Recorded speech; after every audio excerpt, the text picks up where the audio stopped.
Hey everyone, welcome. I'm so glad you're here. I'm Rose, the founder of the Love Reset, and this is a soft rebellion, a journey that will help you understand the real reason you keep running into problems with men. It'll help you reconnect with the parts of you you've been told weren't helpful for finding a partner, and it'll help you finally recognize what a healthy relationship even looks like. Now let's be clear right up front. You're not here to get a list of dating rules or tricks. You're probably here because you're tired of chasing men who don't even ask about you, tired of overthinking every message, playing it cool, or pretending to be low maintenance, tired of hiding your big personality, your opinions, your softness, your magic, just to seem more palatable. Tired of ending up in the same dynamic with the same kind of man again and again, even though you know better. This challenge was born out of what I've learned. As a coach, yes, but more importantly, as a woman who's lived it. And I can tell you right now, you don't keep ending up in these patterns because something's wrong with you, or even because men are playing games with you that you aren't hip to understanding. You end up here because your mind is trying to protect you based on what you've been through. That might not make total sense yet, and that's okay, because we're going to gently start to unravel it all. No shame, no blame, and no fixing. You're not broken. You've just been taught a lot. Taught how to be lovable, how to be feminine, how to earn attention, how to deserve love, often at the cost of your joy, your voice, or your boundaries. Family, movies, religion, exes, friends, layer after layer of lessons about who you're allowed to be and who you're not. Some of those lessons helped you survive, but others quietly shaped how you show up in love, even though it doesn't even feel like love anymore. We're not going to judge who you've been. We're just going to take an honest look at what you've learned and decide what still deserves a place in your story. This process is called shadow work. But what that really means is we're going to meet the version of you who got buried, the one who learned to shrink, to hide, to smile through it just to keep the peace. That's your shadow, and she's not the problem. She's the key. You're not attracting the wrong guys because you're broken. You're attracting them because you were trained to chase, to prove, to tolerate, and to twist yourself to fit. Shadow work is about untraining that, gently but fiercely. The rebellion isn't loud. It's choosing yourself softly, clearly, and without apology. So let's begin.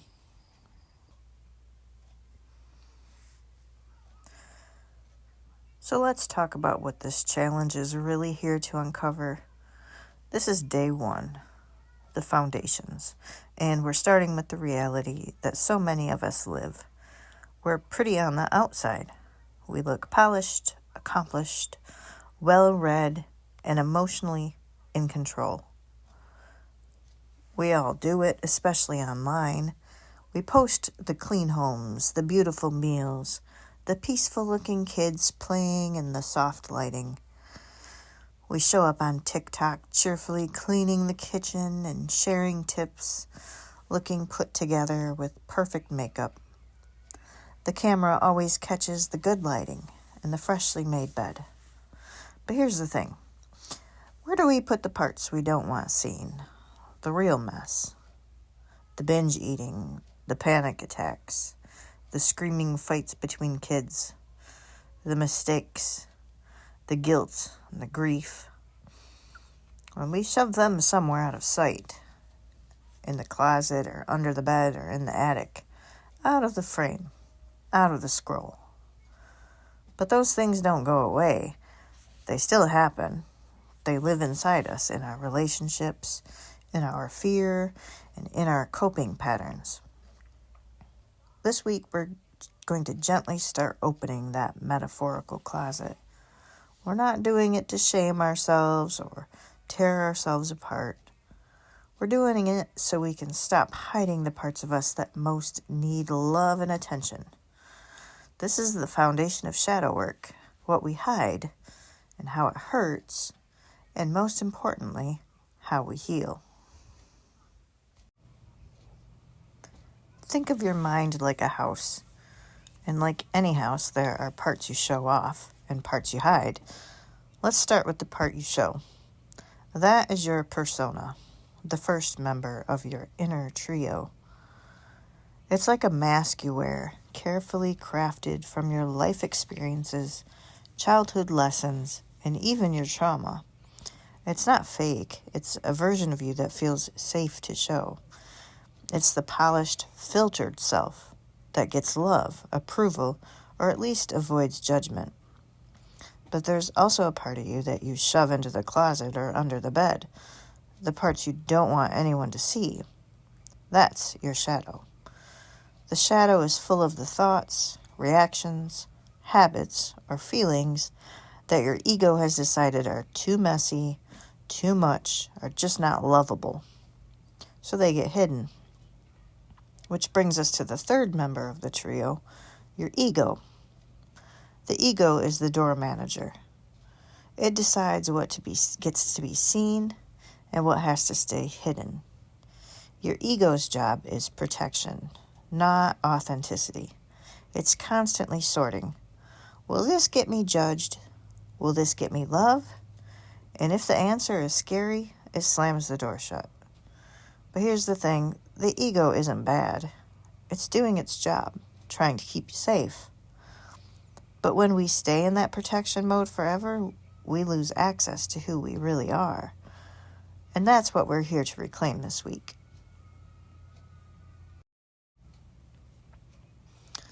Let's go back to our house metaphor.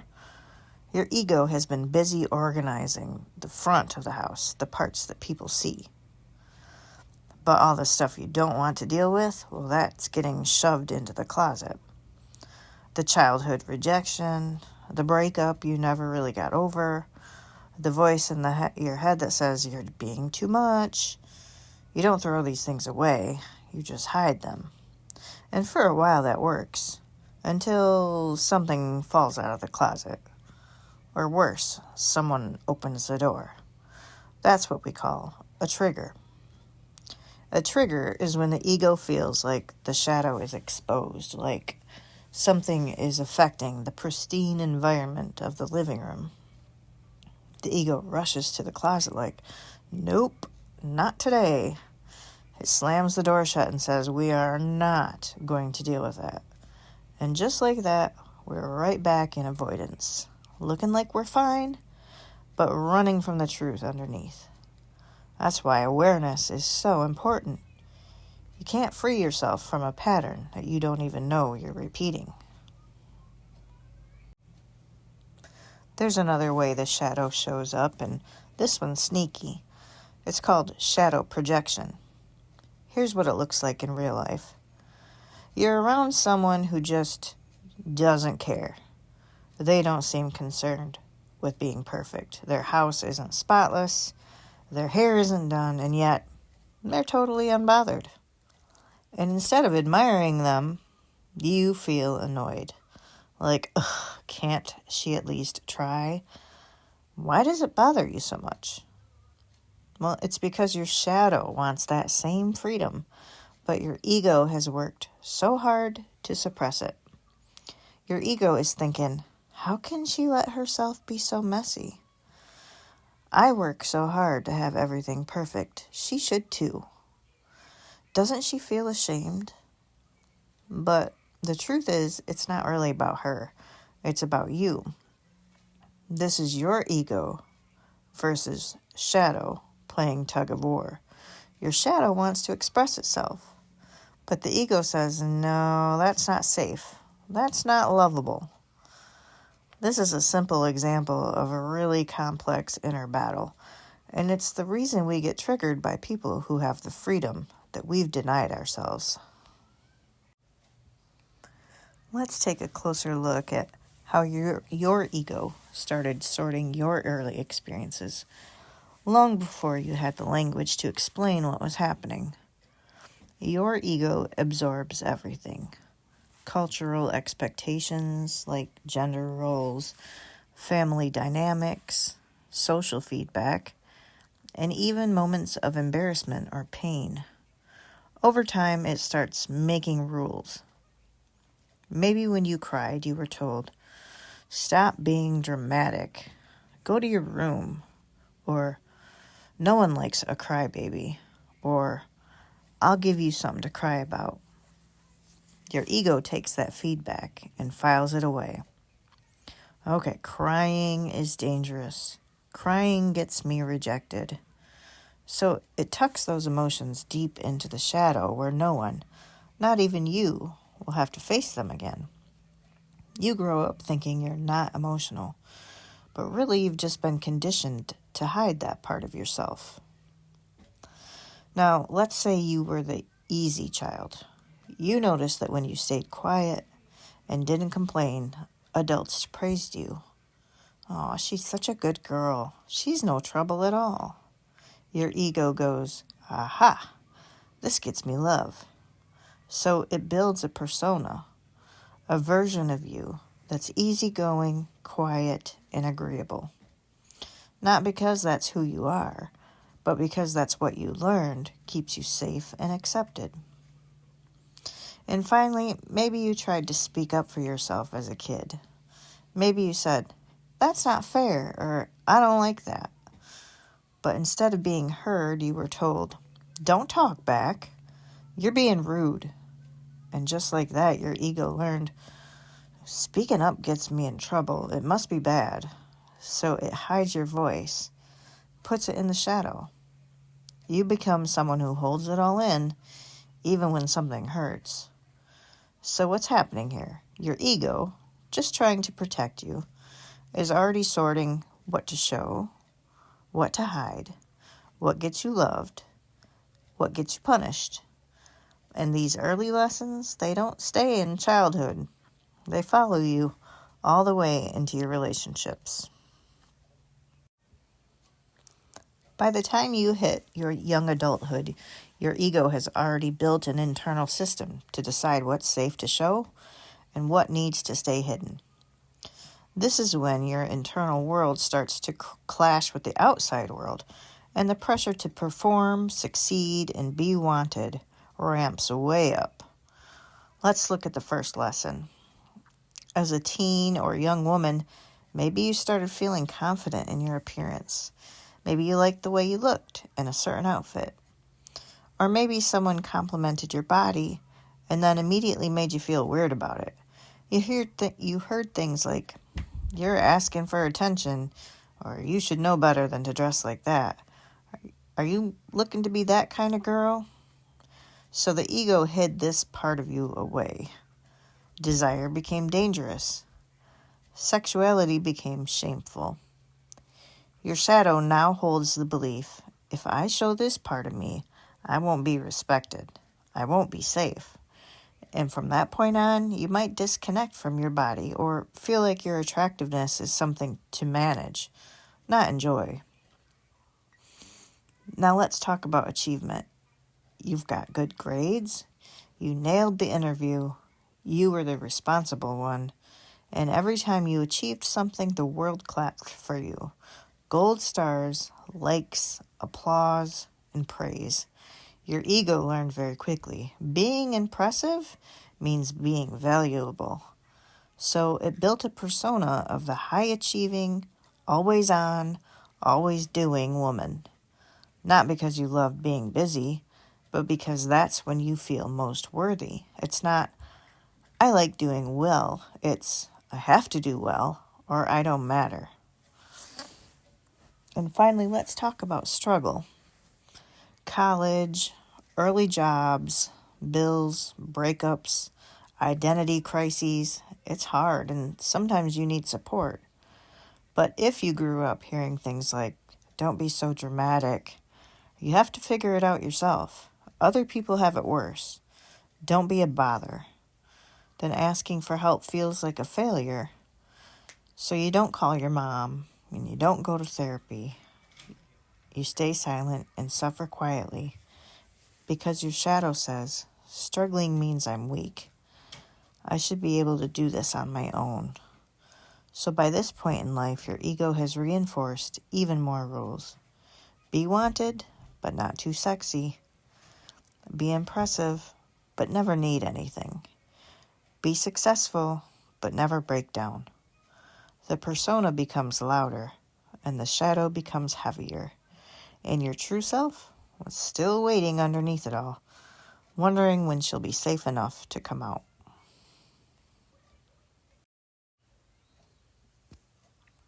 By the time you're in romantic relationships, your ego has already gathered a lifetime of messages. What makes you lovable, what makes you a burden, what you should show, and what you should never show. Let's look at how the ego continues sorting in this area. Somewhere along the way, you were told, you're too much, you're being dramatic, you're overreacting. Maybe you cried during a conflict. Maybe you asked for more clarity or reassurance. And instead of being met with compassion, you were made to feel unstable or embarrassing. So your ego made a decision. If I want to keep love, I can't be emotional. Those feelings didn't go away. They just got buried. They got shoved into the shadow, labeled crazy, needy, or too sensitive. And now you may still feel everything deeply, but you hide it. You shame yourself for it. And when those feelings bubble up, the panic returns. Will this be too much for him? You learned that the best way to keep someone around was to be low maintenance. The girl who's down for anything, who doesn't ask too many questions, who never gets jealous, never causes drama. Your ego saw that as a winning strategy, so it built a persona, the chill girl, the girl who isn't like other girls. But here's the thing, it wasn't really about being chill, it was about staying wanted. It was about never rocking the boat, so they wouldn't leave. Because if you actually showed your needs, your doubts, your real self, you feared they'd pull away. And then there's this one, the subtle, seductive belief that if someone wants you enough, they'll stay. That your desirability is what makes you worthy. Maybe you didn't feel powerful growing up. Maybe love felt unpredictable or conditional. So when someone wanted you, really wanted you, it felt like control, like finally you held the upper hand. Your ego started clinging to desirability as your power source, and suddenly being wanted becomes a performance. Curated selfies, strategic replies, overthinking how to keep the connection going, because deep down, being wanted felt safer than being known. So now, in relationships, you avoid your emotions because they feel crazy. You silence your needs to stay desirable, and you equate being wanted with being safe. But none of it leads to true intimacy, because when you can't be fully seen, you can't be fully loved. Let's talk about what happens when the shadow comes on a date with you. Just like we hide the mess in our homes before company comes over, we do the same thing in relationships. You pick and choose what to show, and you bury what you think will scare someone off. But here's the thing. The stuff you've hidden doesn't just disappear. It leaks out in your texts, your reactions, and your spirals, often in ways you don't even realize. Let me show you a few examples of what this looks like in real time. He doesn't text back after a great night, and you fall apart. Or he does text back, but it isn't a great response at all. You try to stay chill, even though you're internally devastated. Or you blow up over something small and then beat yourself up for it. To anyone else, it might seem like you're just being dramatic or needy. But that's not what's really happening. Underneath the surface, your shadow is running the show. That spiral over a text, well, that's the fear of being too much. Because someone once made you feel like your feelings were dangerous. That cool girl mask you put on, Well, that's avoiding vulnerability, because you learned that asking for what you need pushes people away. That explosion over something small, that's abandoning yourself to avoid rejection. You've been stuffing your needs down for so long that they eventually burst out sideways. And one more that's subtle but so common. He doesn't text you and you fall apart emotionally because you're seeking validation that you're worthy of love instead of actual connection to him. You're waiting to text him not because you're secure, but because you're scared. You're scared of being seen as clingy, needy, or too much. The truth is, your shadow isn't trying to sabotage your love life. It's trying to protect you based on everything it's absorbed. But when your ego is busy hiding parts of you and your shadow is leaking out the sides, you're not connecting with your date. You're dancing around your own survival patterns. This one is huge, and most of us don't even realize it's happening. Sometimes a person you're attracted to isn't actually who you're drawn to. You're drawn to a missing part of yourself. Let's say you meet someone bold. He speaks his mind, lives unapologetically, breaks rules, and you're completely enchanted. You might think, wow, he's amazing. I feel so alive around him. But here's the real truth. What's drawing you in isn't necessarily him. It's freedom. Specifically, the freedom your shadow told you weren't allowed to have. You see something in him that you were never allowed to be. Maybe you were raised to be quiet, obedient, soft-spoken, and good. And now here's this man doing everything you weren't allowed to. And your shadow, it lights up. Oh my God, he's my missing piece. But here's the catch. Shadow attraction doesn't last. At first, you idolize him. Finally, someone who lives without fear. And then he starts calling all the shots, and you realize, I'm not actually free. I'm just following again.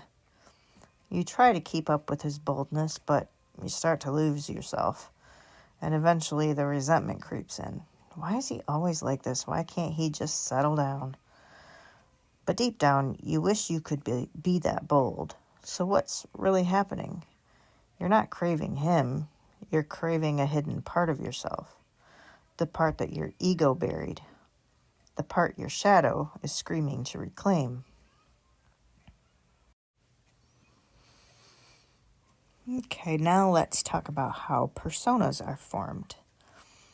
Sometimes the way you learn to show up in relationships isn't based on your true needs. It's based on your survival strategies. Maybe as a kid you really needed love and approval, so you figured out how to earn it. You became the easygoing one, the attractive one, the one who never needed too much. You learned to support everyone else, even if it meant hiding your own emotions. These are all traits that got you love, safety, or praise from others. So your ego said, perfect, we'll keep doing that. But here's the thing. Just because your persona earned love doesn't mean it ever felt love, because real love isn't about performance.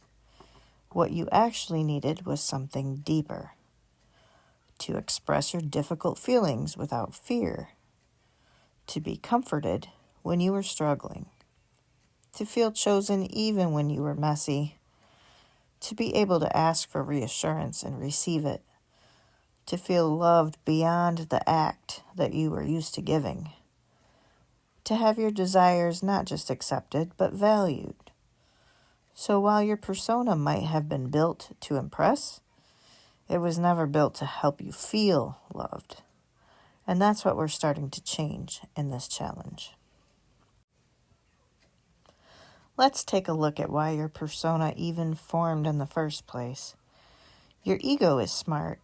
It developed your relationship persona to protect you from pain, from rejection, from the chaos around you. Maybe you were afraid of being seen as too much. Maybe you learned that speaking up got you punished. Maybe you felt unloved unless you earned it, or that expressing a need meant being abandoned. So you adapted. You shaped yourself into someone more acceptable, someone who wouldn't rock the boat. And honestly, it worked. You survived. You got through childhood. You found ways to feel safe. But here's the problem. What once helped you survive is probably now keeping you stuck. The very traits that protected you as a child are the ones that might be blocking you from real connection now. Your persona might be making it hard to be emotionally intimate, set healthy boundaries, speak vulnerably, ask for what you need, feel safe being seen as is, or build mutual, balanced relationships. Because your relationship persona wasn't designed for your current life, it was built for your past pain. So it's not bad, it's just outdated. And in this challenge, we're not here to shame it. We're here to update it so it finally works for the woman you are now. Awareness is the key, and integration opens the lock. In this challenge, our job is to slowly open the door between your persona and your shadow. Not to battle either side, but to let them meet each other. We're not here to force change or fix you. We're here to become conscious of the patterns running in the background, so they don't keep unconsciously ruining your relationships. Over the next few days, we'll explore the 3 most common personas women take on in love: the people pleaser, the cool girl, and the good girl. You'll start seeing how each one was formed, what she's hiding in her shadow, and how she might be showing up in your relationships right now without you even realizing it. Then we'll practice doing shadow work in real time. So you're not just learning concepts, you're watching how it shows up in everyday moments. You'll begin practicing integration. That means bringing your persona, your shadow, and your authentic self into alignment. And when that starts to happen, that's when love gets deeper, boundaries get stronger, and clarity replaces confusion. The goal of this challenge isn't perfection, it's awareness with compassion. Because once you can see the pattern clearly, you're no longer trapped inside it. Let's start that journey. Take a breath. You've just done a lot of thinking. Not just learning something new, but actually starting to see how your ego shaped your patterns. Not because you have issues, but because you were trying to stay safe. Let that truth settle in. You've been protecting yourself the best way you knew how. And that alone deserves compassion. Tonight we're going to go deeper. We'll trace how your shadow was built, starting way back with childhood lessons. From playground rules to punishments, from being a good girl to don't be too much, from heartbreaks and betrayals to the unconscious rules you still carry and love today. In simpler terms, you'll start to see how your psyche was programmed, not just by trauma, but by everyday moments that taught you what love was supposed to look like, and what parts of you had to be hidden to get it.